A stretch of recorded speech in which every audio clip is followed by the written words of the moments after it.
El autor nos insta a cuestionar el verdadero significado de los vocablos estudiar y estudiante a raíz de la tipología de los menesteres que generan. Grosso modo, el estudiante es un ser humano, masculino o femenino, a quien la vida le impone estudiar ciencias de las cuales él no ha sentido inmediata y auténtica necesidad. Si dejamos a un lado los casos más excepcionales, reconoceremos que el mejor escenario se traduce en las ganas sinceras pero vagas por parte del alumno de estudiar algo, así, in genere, de saber, de instruirse. Y es justamente la vaguedad de este afán lo que declara su escasa autenticidad. Salta a la vista que un estado tal de espíritu no ha llevado nunca a crear saber alguno, porque éste es siempre concreto, es decir, saber precisamente esto o precisamente aquello. Ergo, si hay funcionalidad entre buscar y encontrar, entre necesidad y satisfacción, los que crearon un conocimiento experimentaron no el pueril y ambiguo afán de conocer, mas uno concretísimo, averiguar el porqué de determinada cosa. Esto revela que incluso el deseo de saber sentido por el buen estudiante es por completo heterogéneo y tal vez antagónico del estado de espíritu que llevó a crear el saber mismo. Puesto en palabras más llanas, el contraste expresado por el ensayista es el siguiente. La ciencia no existe antes que su creador.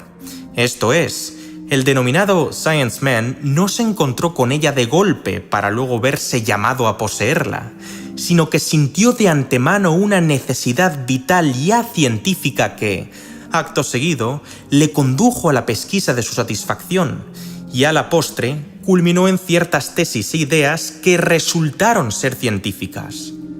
En cambio, el estudiante se topa con el castillo de la ciencia ya erigido, cimentado, ornamentado, acabado e in situ, cuyo halo podría, siendo optimistas, atraerle, gustarle, camelarle e inclusive prometerle triunfos en la vida.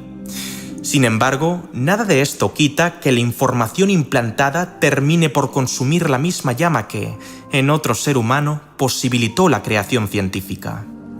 Según el filósofo madrileño, la prueba de ello residiría, abro comillas, en que ese deseo general de saber es incapaz de concretarse por sí solo en el deseo estricto de un saber particular, porque no es un deseo lo que lleva propiamente al saber, sino una necesidad. El deseo no existe si previamente no existe la cosa deseada, ya sea en la realidad, ya sea en la imaginación. Nuestros deseos se disparan al contacto de lo que ya esté ahí, mientras que la necesidad verdadera existe sin que tenga que preexistir ni siquiera en la ilusión aquello que podría satisfacerla. Así pues, se necesita justo lo que no se tiene, lo que no hay, lo que falta.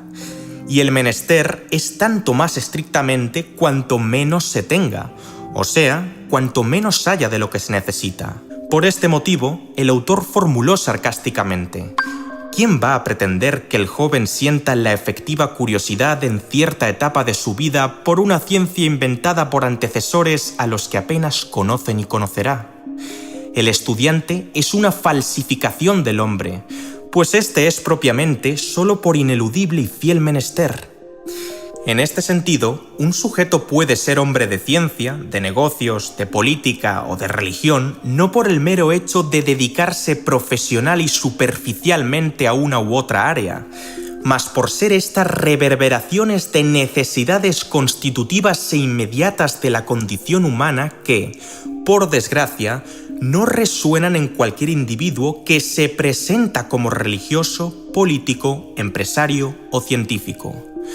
Por esta razón, no se puede hablar dentro del marco gassetiano de un hombre de estudios sin recurrir a un latente absurdo.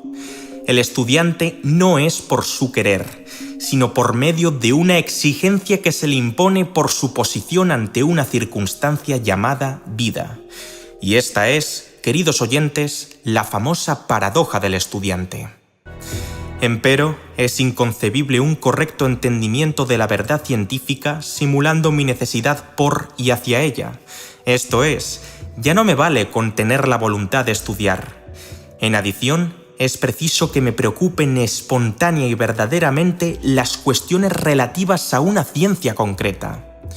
Partiendo de este corpus deductivo, el pensador remata su exposición con un párrafo magistral. La solución a tan crudo y bicorne panorama no consiste en decretar el fin del estudio reglado. En su lugar, deberíamos ensalzar una reforma exhaustiva y pormenorizada de esa ocupación humana que conocemos por estudiar, y consecuentemente, actualizar la esencia misma del estudiante. Para lograr dicho cometido, es preciso volver del revés la enseñanza. Enseñar no es, primordial y fundamentalmente, sino enseñar la necesidad de una ciencia antes, durante y sobre la propia ciencia. Educar en la verdad es, sin más dilación, hacer sentir.